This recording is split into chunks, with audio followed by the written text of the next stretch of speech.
या बातमीचे प्रायोजक आहेत quality chicken centre wholesale and retail.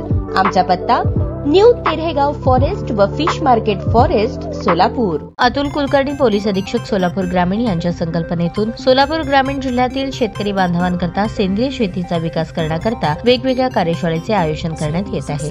त्या अनुषंगाने 14 जुलै 2025 रोजी सोलापूर तालुका पोलीस ठाण्याच्या वतीने मौजे नान्नज तालुका उत्तर सोलापूर येथील ग्रामपंचायत कार्यालय येथे सेंद्रिय शेतीविषयक कार्यशाळेचे आयोजन करण्यात आले होते। सदर कार्यशाळेकरता नान्नज व आजूबाजूच्या परिसरातील सुमारे 250 ते 300 शेतकरी उपस्थित होते। उपस्थित शेतकरी बांधवांना मंगळवेढा येथील कृषीभूषण पुरस्कार अंकुश पडवळे यांनी जमिनीचे आरोग्य व विषमुक्त सेंद्रिय शेती या विषयावर मोलाचे मार्गदर्शन केले। राहुल देशपांडे पोलीस निरीक्षक सोलापूर तालुका पोलीस ठाणे यांनी कार्यशाळेच्या कार्यक्रमांची प्रस्तावना केली। शहाजी पवार अध्यक्ष रोजगार हमी परिषद महाराष्ट्र राज्य यांनी मार्गदर्शन केले। राहुल देशपांडे पोलीस निरीक्षक सोलापूर तालुका पोलीस ठाणे यांच्या मार्गदर्शनाखाली सोलापूर तालुका पोलीस ठाण्याकडील कार्यरत असलेली सोमनाथ कदम सहाय्यक पोलीस निरीक्षक यांनी सेंद्रिय शेतीविषयक कार्यशाळेची संकल्पना राबवून कार्यशाळा यशस्वी पार पाडण्याकरता नियोजन केले। कार्यशाळा यशस्वीपणे पार पाडण्यासाठी संभाजी दडे युथ संकल्प फाउंडेशन नान्नज यांचे मोलाचे सहकार्य मिळाले। अतुल कुलकर्णी पोलीस अधीक्षक सोलापूर ग्रामीण, प्रीतम यावलकर अपर पोलीस अधीक्षक सोलापूर ग्रामीण, विलास यामावर अतिरिक्त कार्यभार उपविभागीय पोलीस अधिकारी सोलापूर उपविभाग यांच्या मार्गदर्शनाखाली राहुल देशपांडे पोलीस निरीक्षक सोलापूर तालुका पोलीस ठाणे यांच्या नेतृत्वाखाली सोमनाथ कदम सहाय्यक पोलीस निरीक्षक व सोलापूर तालुका पोलीस ठाण्याकडील अंमलदार यांनी परिश्रम घेतले आहेत।